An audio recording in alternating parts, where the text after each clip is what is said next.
টি-20 বিশ্বকাপে বাংলাদেশের সঙ্গে গ্রুপ বদলের প্রস্তাবে সম্মতি দেয়নি ক্রিকেট আয়ারল্যান্ড। আইসিসির কাছ থেকে নির্ধারিত সূচি অনুযায়ী শ্রীলঙ্কাতেই গ্রুপ পর্বের ম্যাচ খেলার স্পষ্ট আশ্বাস পেয়েছে তারা। ফলে বিসিবির গ্রুপ পরিবর্তনের উদ্যোগ বাস্তবায়নের সম্ভাবনা কমে এসেছে। বিস্তারিত দেখুন প্রতিবেদনে। বাংলাদেশের সঙ্গে গ্রুপ বদলের সম্মতি নেই ক্রিকেট আয়ারল্যান্ডের। আইসিসির কাছ থেকে আয়ারল্যান্ড নিশ্চিত আশ্বাস পেয়েছে, নির্ধারিত সূচি অনুযায়ী শ্রীলঙ্কাতেই গ্রুপ পর্বের ম্যাচ খেলবে তারা। ক্রিকেট আয়ারল্যান্ডের এক কর্মকর্তা ক্রিকবাজকে বলেন, আমরা আইসিসির কাছ থেকে স্পষ্ট আশ্বাস পেয়েছি, সূচিতে কোনো পরিবর্তন হচ্ছে না। আমরা নিশ্চিতভাবেই গ্রুপ পর্ব শ্রীলঙ্কাতে খেলছি। আয়ারল্যান্ড টি-20 বিশ্বকাপে গ্রুপ সিতে রয়েছে। এই গ্রুপে তাদের সঙ্গী সহ আয়োজক শ্রীলঙ্কা, অস্ট্রেলিয়া, জিম্বাবুয়ে ও ওমান। অন্যদিকে গ্রুপ বিতে রয়েছে বাংলাদেশ, যেখানে তাদের প্রতিপক্ষ ওয়েস্ট ইন্ডিজ, ইংল্যান্ড, নেপাল ও ইতালি।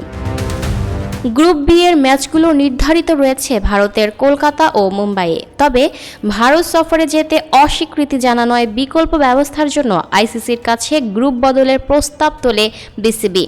শনিবার 17 জানুয়ারি ঢাকায় আইসিসির প্রতিনিধিদের সঙ্গে বৈঠকে বিসিবি আয়ারল্যান্ডের সঙ্গে গ্রুপ আদল বদলের বিষয়টি উত্থাপন করে। বৈঠক শেষে বিসিবি এক বিবৃতিতে জানায়, অন্যান্য বিষয়ের পাশাপাশি ন্যূনতম লজিস্টিক পরিবর্তনের মাধ্যমে পরিস্থিতি সামাল দিতে বাংলাদেশকে অন্য গ্রুপে নেয়ার সম্ভাবনা নিয়ে আলোচনা হয়েছে। তবে বিসিবির এই প্রস্তাব আইসিসি কিংবা ক্রিকেট আয়ারল্যান্ড কোনো পক্ষের কাছেই গ্রহণযোগ্যতা পায়নি বলে ধারণা করা হচ্ছে। বৈঠকে আইসিসির পক্ষে উপস্থিত ছিলেন সংস্থাটির ইভেন্টস অ্যান্ড কর্পোরেট কমিউনিকেশনসের জেনারেল ম্যানেজার গৌরব সাক্সেনা এবং ইন্টিগ্রিটি ইউনিটের general manager Andrew Ephgrave. Visa জটিলতার কারণে সাক্সেনা সরাসরি ঢাকায় আসতে না পারলেও ভার্চুয়ালি বৈঠকে যোগ দেন। এফগ্রে বৈঠকে সরাসরি উপস্থিত ছিলেন। বিসিবির পক্ষে বৈঠকে অংশ নেন সভাপতি মোহাম্মদ আমিনুল ইসলাম, সহসভাপতি মোহাম্মদ শাখাওয়াত হোসেন ও ফারুক আহমেদ, ক্রিকেট পরিচালনা বিভাগের চেয়ারম্যান ও পরিচালক নাজমুল আবেদিন এবং প্রধান নির্বাহী কর্মকর্তা নিজামুদ্দিন চৌধুরী। বিসিবি জানিয়েছে, এ বিষয়ে ভবিষ্যতেও আইসিসির সঙ্গে গঠনমূলক আলোচনা চালিয়ে যাওয়ার বিষয়ে উভয় পক্ষ একমত হয়েছে। আগামী টি-20 বিশ্বকাপ আগামী 7 ফেব্রুয়ারি থেকে 8 মার্চ পর্যন্ত ভারত ও শ্রীলঙ্কায় অনুষ্ঠিত হওয়ার কথা রয়েছে।